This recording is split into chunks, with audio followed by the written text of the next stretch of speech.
Mother helped me find myself. I still remember the sound of the hanger hitting the floor because that tiny noise changed everything. For years I believed I had mastered the art of disappearing.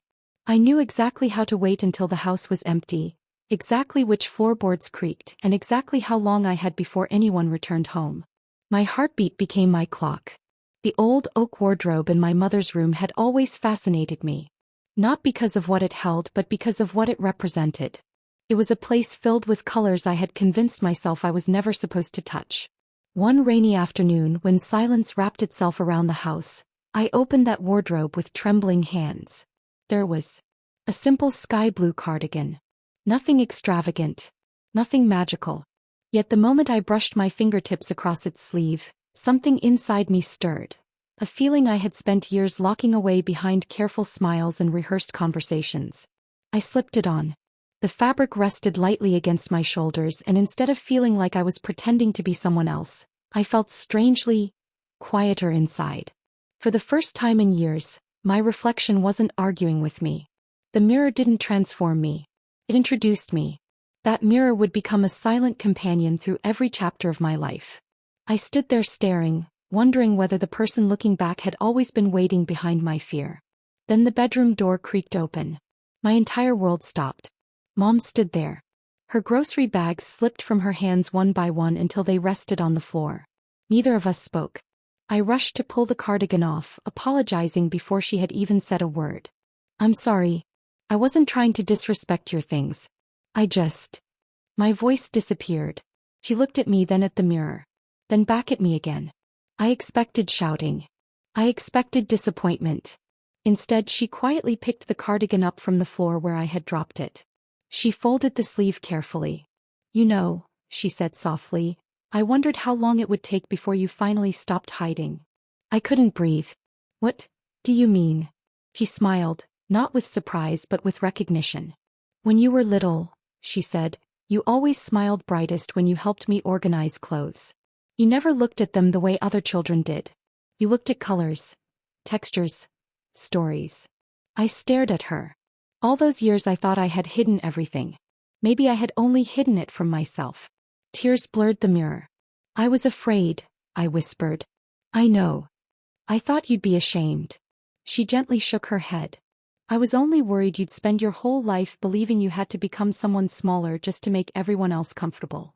That sentence stayed with me longer than any advice I'd ever received. Over the next few weeks, our evenings changed. Instead of avoiding conversations, we had them. Real ones. She never told me who I should be. She never placed labels on me. She simply asked questions. "What makes you feel most like yourself? When do you feel happiest? What scares you the most?" Nobody had ever asked me those things before. The mirror slowly stopped being an enemy. Instead of showing someone I wished to erase, it became a place where I practiced honesty. Mom suggested something unexpected one Saturday morning. "Let's go shopping." I froze. "For me?" She smiled. "For whoever you're discovering." Every step through the shopping mall felt impossibly loud. I was convinced everyone knew. Every passing glance felt like judgment. Every reflection in every storefront made me second-guess turning around. But Mom walked beside me as though nothing unusual was happening. He talked about coffee, about music, about the weather.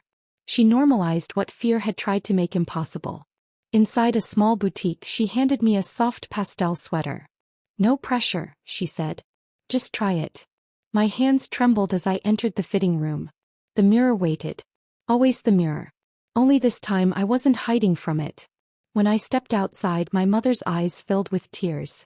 Not because I looked different, but because I looked comfortable. For the first time, my smile reached my eyes. And somehow, that frightened me even more than hiding ever had. Because if this happiness was real, then sooner or later the rest of the world would see it too. Walking out of that boutique with a carefully folded shopping bag in my hands felt far more intimidating than I ever imagined. The sweater inside wasn't expensive or flashy, but to me it carried the weight of every question I had spent years avoiding. The mirror had become more than a reflection. It had become a promise. Every time I looked into it, I asked myself the same quiet question. "Are you ready to stop hiding today?" The answer wasn't always yes. Some mornings I folded the sweater back into the drawer before anyone else woke up. Other mornings I slipped it on for a few minutes while reading by the window, only to change before leaving my room. Progress wasn't a straight line. It moved like the tide, advancing and retreating, never quite the same from one day to the next. Mom never rushed me. She seemed to understand that confidence couldn't be borrowed. It had to be built, one honest moment at a time. One evening she placed an old photo album on the kitchen table. "I want to show you something," she said. Inside were pictures of her as a teenager. She laughed at hairstyles she now found embarrassing, colorful outfits that had long gone out of fashion, and handwritten diary pages she had tucked between the photographs. "I spent years trying to be the person everyone expected," she admitted. "It wasn't clothes that made that difficult. It was fear." She closed the album gently. "Everyone wears a disguise at some point in life. Some people never realize they're wearing one." Her words settled into my heart. A few weeks later she suggested something that immediately tightened every muscle in my body. "My cousin Emma is coming over this weekend." I swallowed. "Does she know?" Mom nodded. "I told her only what you were comfortable sharing." I hardly slept the night before Emma arrived. Every possible conversation played through my mind. Every imagined reaction ended badly. When the doorbell rang, I considered hiding upstairs. That I stayed. Emma stepped inside carrying homemade cookies and the kind of smile that immediately softened a room. She greeted Mom with a hug before turning toward me. "So," she said warmly, "I've heard you're discovering your own style." That was it. No awkward silence. No dramatic speech. Just kindness. We spent the afternoon talking about movies, books, favorite colors, and music. At one point she noticed me glancing nervously toward the mirror hanging near the hallway. "You keep checking that mirror," she observed.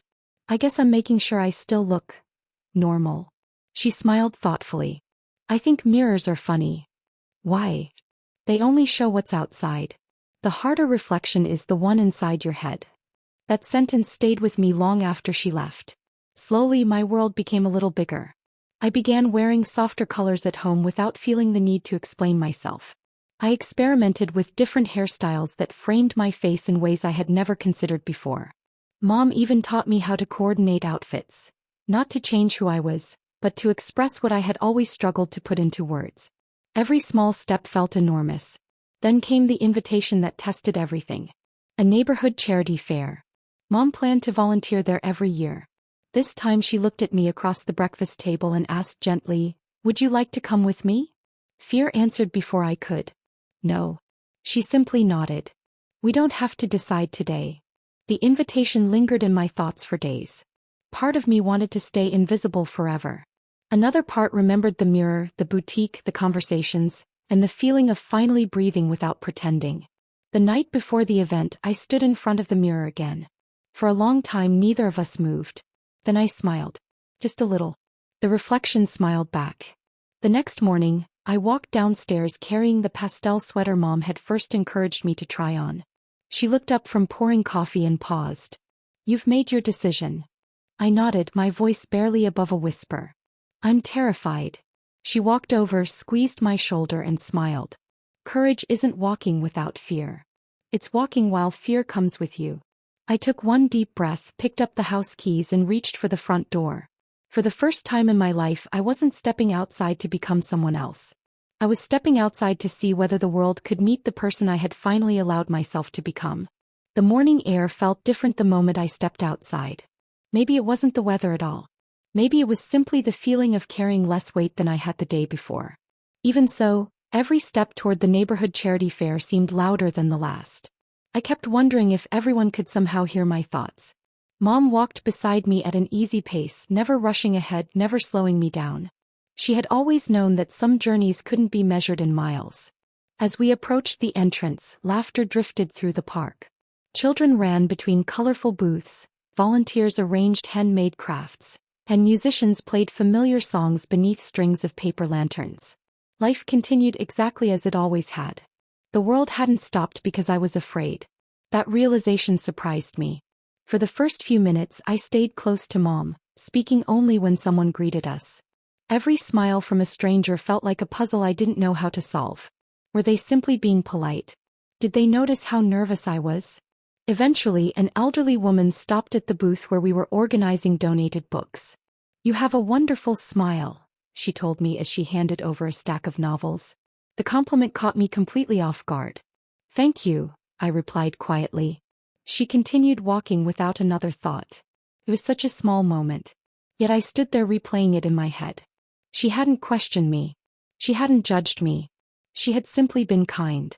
The mirror's lesson echoed in my mind once again. Sometimes the harshest voice had been my own. As the afternoon passed, I found myself relaxing. I laughed with other volunteers while sorting children's books. I helped carry boxes to different tables. I even found myself talking to people I had never met before. Confidence, I discovered, didn't arrive all at once. It arrived disguised as tiny moments that almost seemed too ordinary to notice. Later that day, a young teenager wandered over to the booth. They looked anxious, shifting from one foot to the other before quietly saying, "I like your sweater." I smiled. "It's my favorite." They hesitated before adding, "Sometimes I wish I had the courage to wear what I really like." For a second I saw myself from only a few months earlier. I didn't offer a perfect speech or pretend to have all the answers. I simply said, "Start with one honest step." That's all I did. Their shoulders relaxed just a little. We talked for several minutes before they thanked me and walked away with a brighter expression than when they had arrived. As they disappeared into the crowd, Mom looked at me with quiet pride. "You know," she said softly, "you probably helped them more than you realize." I thought back to the day she had found me standing in front of the mirror, convinced my life was about to fall apart. Instead, it had begun. That evening, after we returned home, I climbed the stairs and stood before the same mirror that had witnessed every tear, every doubt, and every hopeful smile. It hadn't changed. I had. I no longer searched the reflection for permission to exist. I no longer waited for it to tell me who I was. Instead, I thanked it silently for staying with me through every uncertain chapter. Mom knocked gently on the open bedroom door. "Mind if I come in?" "Of course." She stepped inside carrying a small wrapped box. "I've been saving this." Inside was the sky blue cardigan I had first tried on months before. It had been carefully cleaned and folded, looking exactly as it had the day everything changed. Tucked inside was a handwritten note. "Home isn't a place where you pretend. Home is where you are free to be honest." I couldn't stop the tears. Not because I felt lost anymore. Because I finally felt found. I hugged Mom tightly, and for a long moment neither of us spoke. Some feelings are too important for words. Years have passed since that rainy afternoon when a cardigan slipped over my shoulders and a mirror reflected more than my appearance. I still keep both the cardigan and that handwritten note. Whenever life becomes uncertain, I return to them. The cardigan reminds me of the courage to take the first step. The note reminds me why it was worth taking. People sometimes ask when my life truly changed. They expect me to describe a dramatic transformation or a single unforgettable day. But they're always surprised by my answer. My life changed the moment someone I loved stopped asking me to become someone else, and instead gave me the courage to become myself.